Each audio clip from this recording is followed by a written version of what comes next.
Hello everyone, Burb here.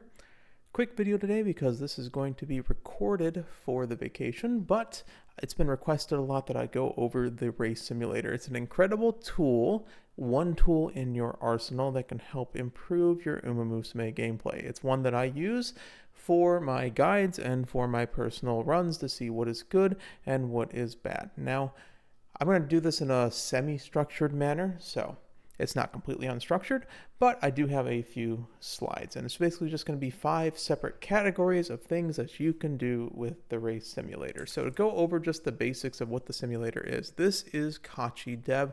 This is the preferred simulator that I use just because it has a lot of nice features.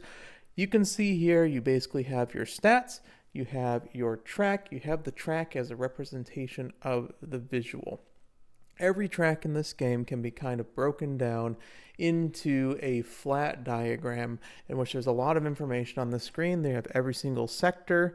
You have the total distance of the race. This is the Tokyo 2400 meter. And then you have, your straights and your corner, back to a straight, corner, straight. Every single racetrack's like this. Your uphills and your downhills. You can see where you are on the uphill or downhill. That's kind of visual information. And when you run once, you can see sort of the speed that your Uma is taking throughout. So right here, once you reach the final leg of any race, you can see your target speed increases and you accelerate to the maximum speed. Let me turn off the virtual pacemaker right now.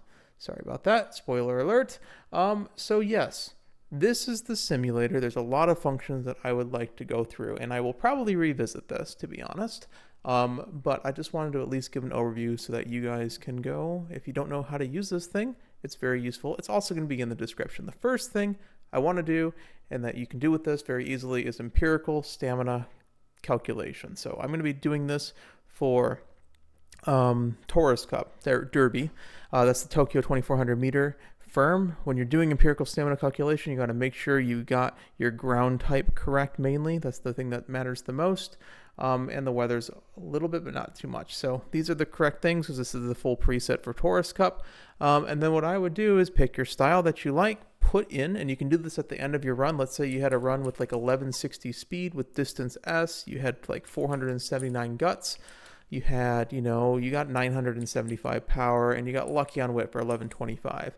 And I like to do normal mood just to be safe, but you can just do this in like this one. Let's just call it good mood right now. So if I were to compare this, and let's say we had 575 stamina, and we compare this right now, and we run, and what it does is it runs 500 sims, we're going to find that we do not survive this race. We did this at the end of the run, we didn't get enough stamina, and that's really unfortunate, right? Let's say we had closer a little bit. So 700 stamina raw. What do? Well, we're not surviving. So we're spurting all right, but then when we hit this uphill, we're just dying because we're just using too much stamina as time goes on. So we now have the choice at the end of our run to take Swinging Maestro, right? And we take Swinging Maestro, and all of a sudden we run it again, and we find we have plenty of stamina. But then you ask yourself, hey, maybe I don't need to take the full one, so let's just go and click corner recovery. Let's just take only the white. What happens? Well, now we're kind of gambling at this point. So now you have to make your own risk assessment of, hey, 42% survival rate, is that something I want to subscribe to? Not really what I want to do. So I would probably take Swinging Maestro in this case. And you can do this at the end of each of your runs if you really want to. All you really need is your stats, and then you can take your stamina and see if it's even a viable run. It's make sure your strategy is right. Let's say a late surger, all of a sudden a late surger with 750 stamina, let's say. We are already at 83% survival rate. This is before any debuffs. All you do for a debuff is you can either lower it by 100 or 200, or you can just go, and if you were going to take a gold skill, you can take a white skill. When you're doing things like Breath of Fresh Air, if you really want to be fancy, what you can do is you can basically say force it to proc in the mid game, and so that you don't really go with, if it decides to proc in the late race and do a recalc instead. So you can force which position in meters that these skills are done. It's useful for a bunch of things. So that is stamina empirical calculation. The other thing you can do with it, one more thing, is that when you're on the borderline and you're like maybe 10, 15 turns away and you're wondering if I need more stamina, and you can estimate how much stamina it is, you can just like slowly increase your stamina over time, you see? So 800, I'm up to 97. 700, as a late surger, we're at 38. So 700 to 750s here. Maybe you have a guts cap and you're like, I get 479, but I can really get 525 if I hit this guts tap. What does that do? That increases my survival rate by 10%. So it's a way for you to go and analyze what the trade-offs are in your runs and after your runs. That is empirical stamina calculation. And that's how that's the newest video I did on Torres Cup. That's how I did a lot of the stamina calculations. This does take into account downhill, by the way, in your wit check. Number 2, UMA track advantage. This is very simple. The third tab on Kachi Dev is the UMA chart. What does that do? Well, it takes the track and it just runs their ultimates. Now you have to pick the correct strategy for this, but technically the strongest late surger if they're alt procs is Measuro Ryan. So Measuro Ryan, it looks like, has a 4.63 length advantage over everyone else. A few things. First of all, pick your right strategy, because you wouldn't see in this one if angling and scheming stronger, because if you look here, there's 4 columns: minimum, maximum, mean, and median. The median I find is the most useful for speed skills, and the maximum is useful for acceleration skills a lot of times, for gambling acceleration skills. Angling and scheming is the strongest front runner, as you can see. Pace chasers should be Redshift, yep, should be Marzensky technically, and Condor's Fury, which is a good demonstrative thing for a bit. And then for gamblers, let's just put it as end closer. It should be Measuro Ryan and Measuro Dober. Yep, they are pretty equivalent. Some things to note. You have to remember the conditions. If you click it here and you click on the portrait, you can see the conditions, and you can see basically you need 6th place in the case of Measuro Ryan. So even though it's very strong, you have to be exactly 6th place, so it's not going to happen a lot. The same thing with front runners, of course. You go and click here. Sorry, let's do the pace chasers like I said. Run here. Pace chasers like I said.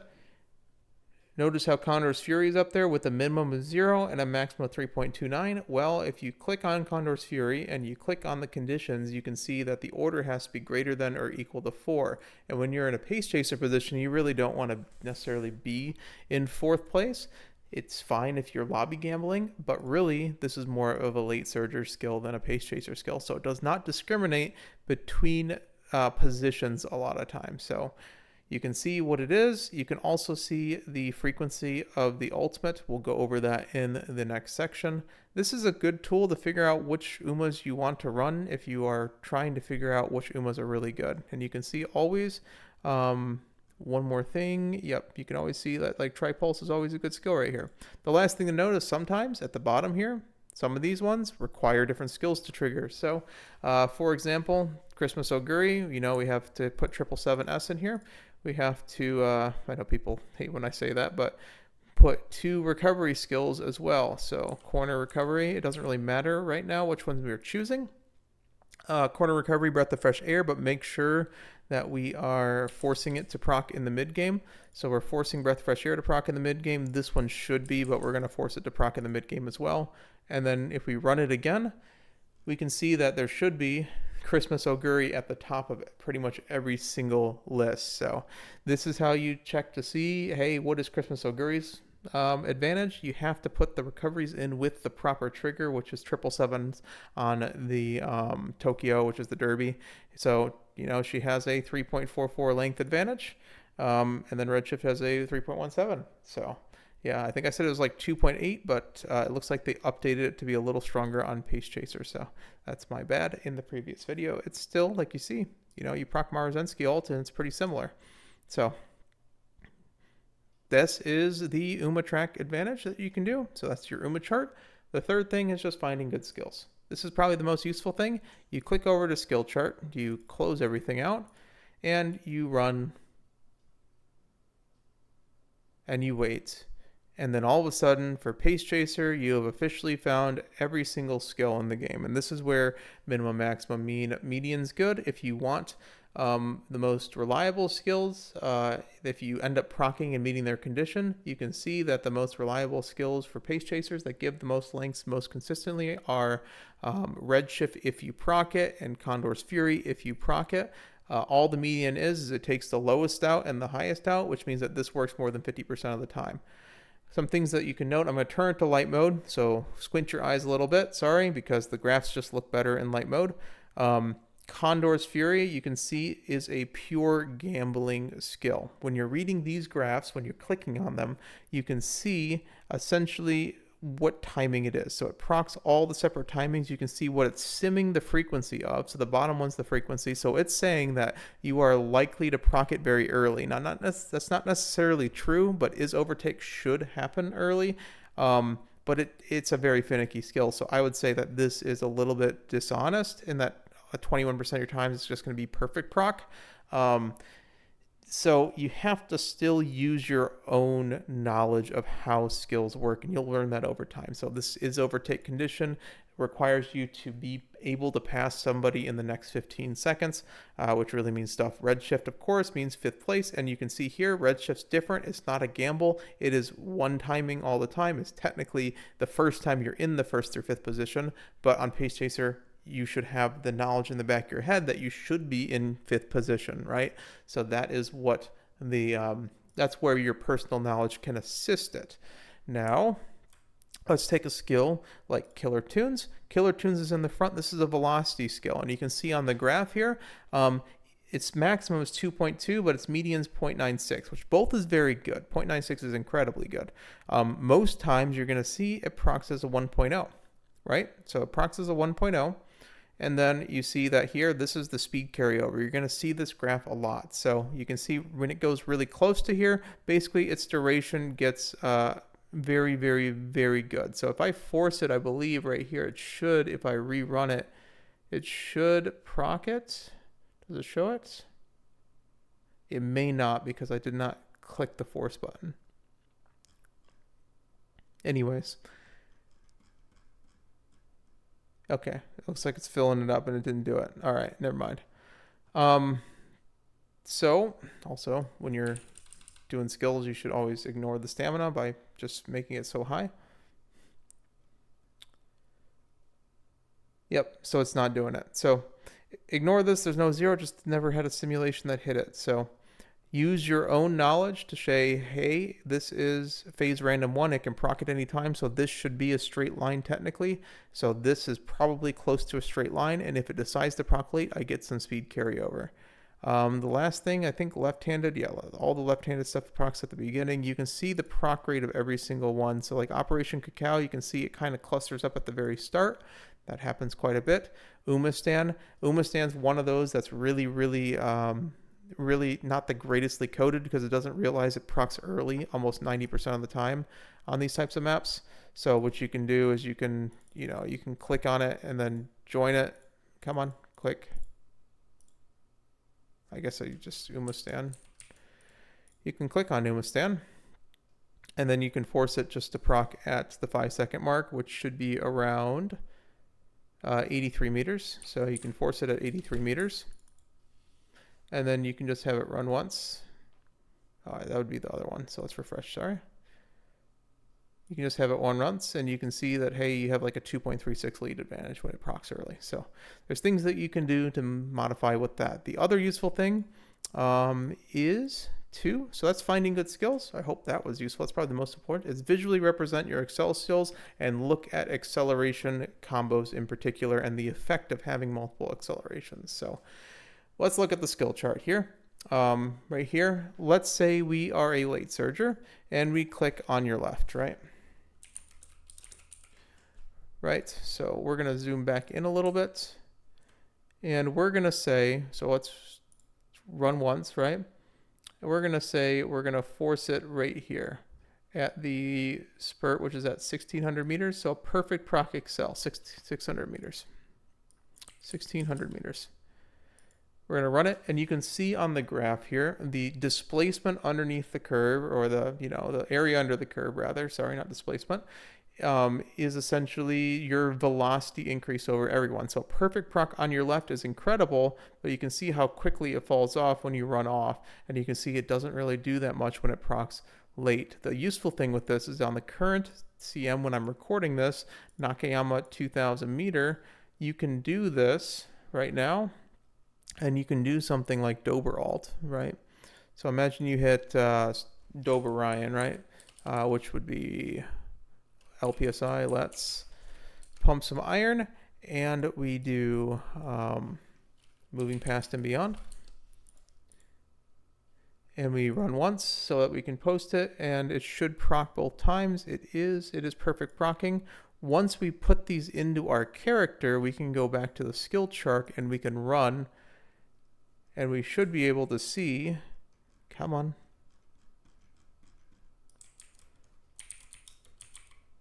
We can see that Redshift gets absolutely gutted when we actually proc our guaranteed accelerations. And that's really the useful thing with visualization, is that, hey, if you look, when we hit LPSI plus moving past and beyond, or any 0.4 perfect proc excel, so this could be your angling and scheming, right?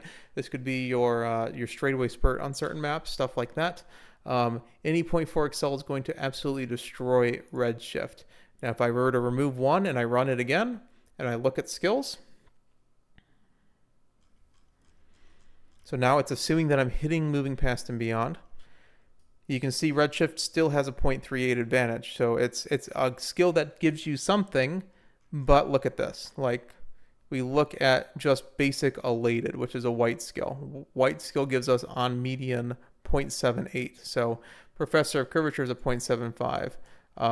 Basically a gold skill's there. So we're getting half of a gold skill. Let's find a white skill. Position Pilfer gives us 0.39. So it's every single mid-race white skill is giving us more than Redshift in this course. If we close it off and we see no excels, this is why I was saying it's Redshift is just a backup excel, but you probably shouldn't get it.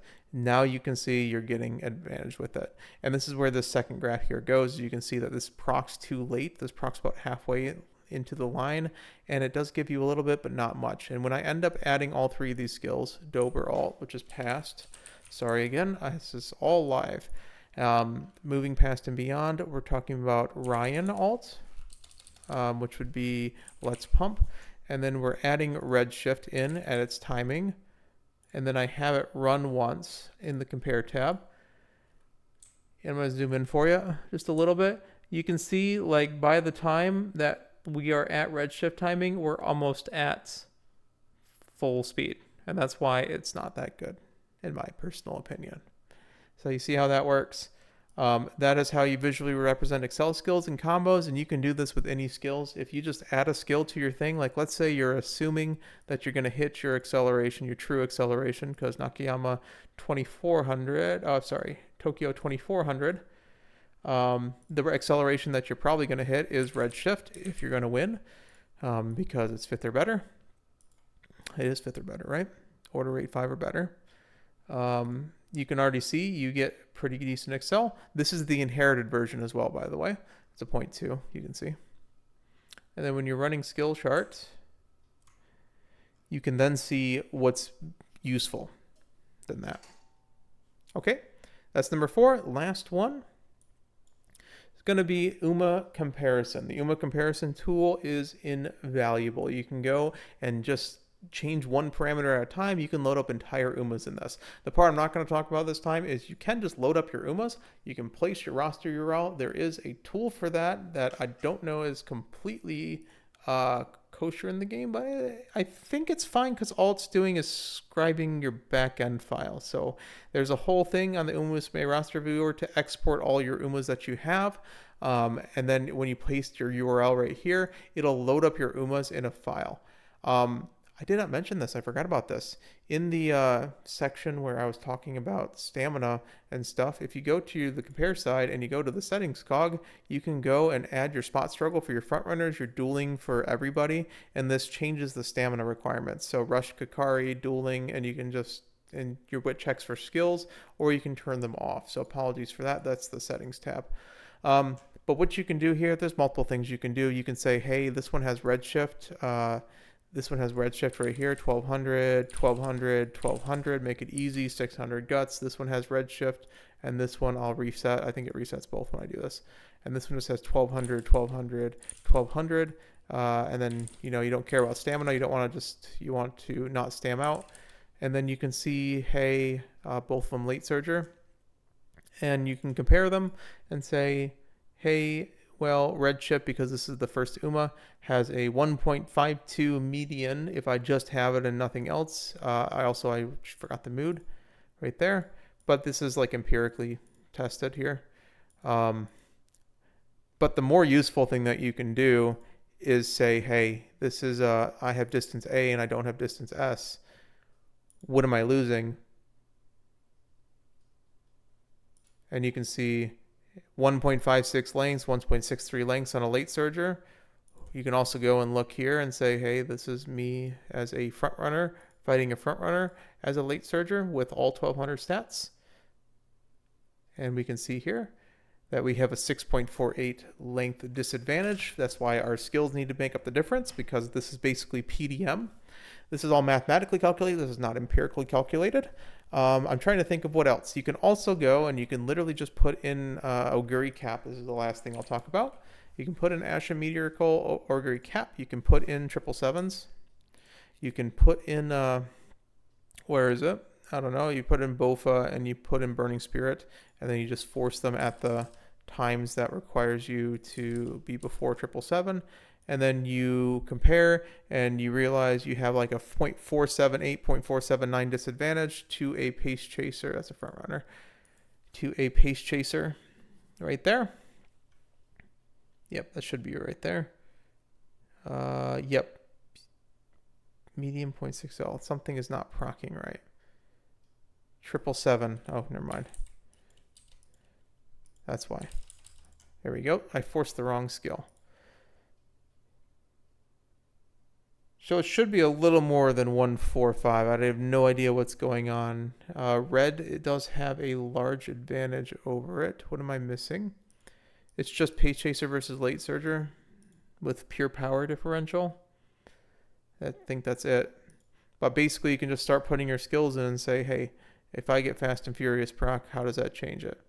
I have 0.36. If I have another pro curve over them, like if they don't have pro curve and I do, what does that change? That's not going to be the useful thing, but then you can see that it takes 2 gold skills for me to get to the point where I'm consistently at pace with Christmas Augury Cap. So there you can just do comparisons with random UMAs. You can also just load in practice UMAs. So that has been 5 things. Just go over it again. You can calculate your stamina. Apologies again that I forgot that you can get your rushed and stuff here.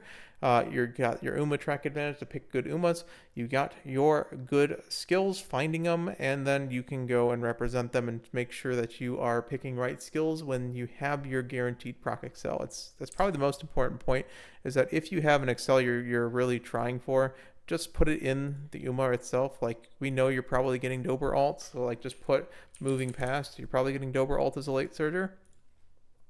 And then you can go and use the roster to load your UMAs and test it yourself, or you can just put in anybody's others roster. The last thing that you can do with this one, right, is if you have 2 UMAs that you're trying to figure out between the two, it's just mathematical comparison because it doesn't count reliability, but you could technically just write out both of these UMAs, compare them, and then when you compare each of them, you can see the high roll potential and the low roll potential, and then your median.